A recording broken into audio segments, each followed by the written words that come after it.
If you're looking for a way to reduce the amount of money that you spend on a monthly basis for your groceries, my number one tip is to go to the clearance aisle. Stores will literally put anything that they haven't been able to sell in the clearance aisle, and I find so many great products. It's such an easy way to save a little bit extra money on the products that you would be buying. I found protein powder, mixed nuts, hot sauces, floor cleaners, all the stuff that I would have been buying regardless of whether it was on clearance or not was actually available in the clearance aisle. I was able to save so much more money off of my weekly grocery bill just because I was able to find so much stuff in the clearance aisle. I even found cereal for $1.05. If you have looked at cereal prices anytime in the past few years, you know how insane that is. Comment down below and let me know what the greatest finds that you've ever gotten at your clearance aisles are if you're a clearance aisle shopper. The store that I was at today is actually one of the more expensive stores that is in my area. It's called QFC, which is a subsidiary of the Kroger family of stores. Now, some Kroger grocery stores are decent in price. I won't say they're amazing in price, but some of them, like Fred Meyer, for example, is pretty comparable to Walmart prices, especially when they have stuff on sale. Look at all of the digital coupons as well as sale items and only buy the stuff that you can get on sale. Buying sale items has made it so that I can save so much more money and buy so many more unique and interesting things than I would have ordinarily been buying. Do you guys use protein powder in your baking? I have seen so many different recipes for protein powder pancakes and cookies that I've really wanted to get my own protein powder and try it out. I did see a protein powder on sale at the QFC for super cheap, at least in comparison to what protein powders normally cost. I did not end up getting it because I wasn't sure if I was actually going to use it. That is the biggest tip that I can offer anybody who is watching this video and trying to cut down on their weekly grocery bills. Buy only the things that you know that you will use. You can spend so much money on clearance items and sales items, but if you don't actually use them all up, it's not worth buying. This tip has been so instrumentally helpful for me to save so much money on the cost of living. I used to be one of those people who would just buy something because I thought it was a good deal or because I saw that it was on clearance, and I realized that that is just causing me to waste more money than I would have ordinarily. My mom told me that I can always go to the grocery store and buy more of an item, but there's no point in bringing that item home if I know that I'm not going to use it up. I have been practicing this tip for so long that it's become second nature to me, but it has been really difficult to get to the point where I can just be like, I know that I'm not going to use this thing, or it's just a passing craving, so let me not buy it because it won't actually be used up, and because it won't actually be used up, I'm just going to be wasting money on it. You can buy all of the items that you want out of the clearance section, but if you're not making sure that you're using up the items that you do buy, you're just going to be wasting money and flushing it down the toilet. One of my personal missions on the day of this grocery haul was going around and seeing all of the different clearance items that I could find. There were a surprisingly high number of clearance items. I had gone into the QFC after work and there were still a decent amount of clearance items left. If you do want to go hunting for different clearance items, go early in the morning. I'm literally right when they're about to open or within an hour or so of their opening.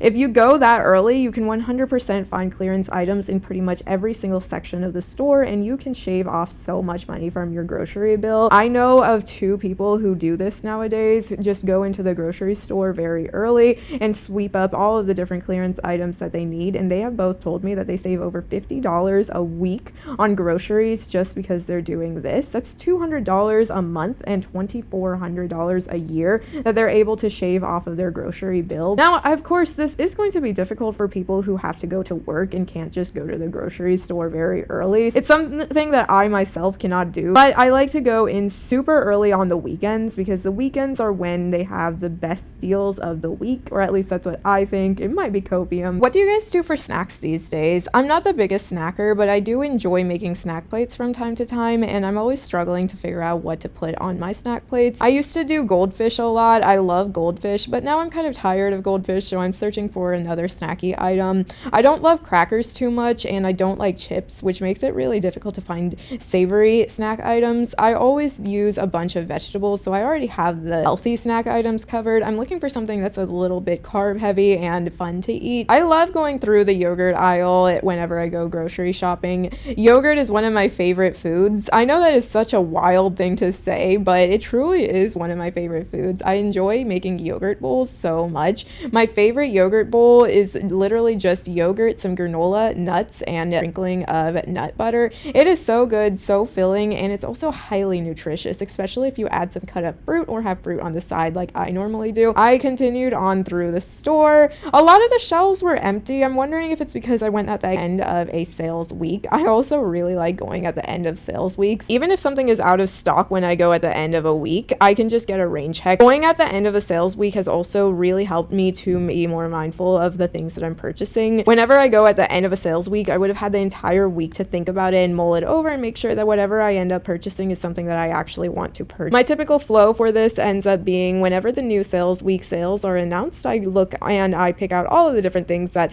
I would potentially be interested in. In this first pass, I'm not picky at all. Anything that seems like it's something that I would be interested in getting, I put it on my list. Throughout the week, I look back on my list and make sure that anything that is no longer really appealing to me, I just don't get, because I don't need something that I'm iffy about, and obviously I don't need something if it doesn't appeal to me anymore. By the end of the week, I only have a few items that are things that I actually want that are on sale that week, and I go in with the explicit purpose of only buying that, as opposed to buying whatever I might want when I go into the grocery store for the first time. This has been so helpful for me to save so much money, because I used to be one of those people who would go into the grocery store completely blind. I would have no idea what the sales items are. That would make me spend more money than I normally would, because I would be buying anything that maybe interested me, as opposed to spending the entire week to think about whether or not I actually want something and taking things off my list if it's something that I've realized that at the time sounded good but was not something that I actually want. This has also saved me so much time in my weekly grocery shopping. I normally do like to spend a really long time in grocery stores, just taking everything in, looking at different deals, and making sure that I'm getting the best bang for my buck that I can.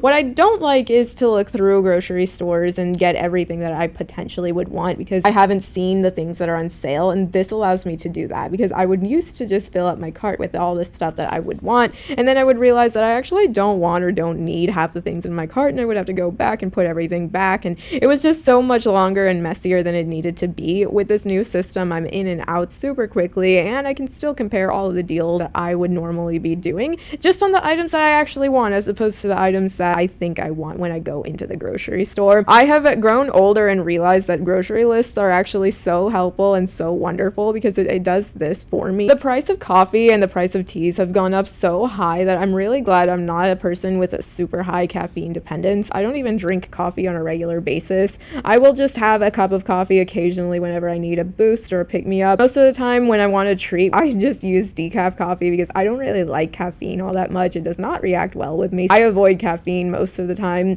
I will indulge in a cup of tea here and there, but again, it's going to be an herbal tea as opposed to a caffeinated tea. Let me know in the comments below if you're a coffee or a tea drinker and what your favorite coffee or tea beverage is. I've really been loving these stash teas recently. The hibiscus raspberry tea is so good. I also got a licorice tea from them, and that is also really, really delicious. I enjoy this with a little bit of banana milk. That is all for today. Thank you guys so much for watching. Like and subscribe for more. I love you guys so much, and I will see you next time. Bye!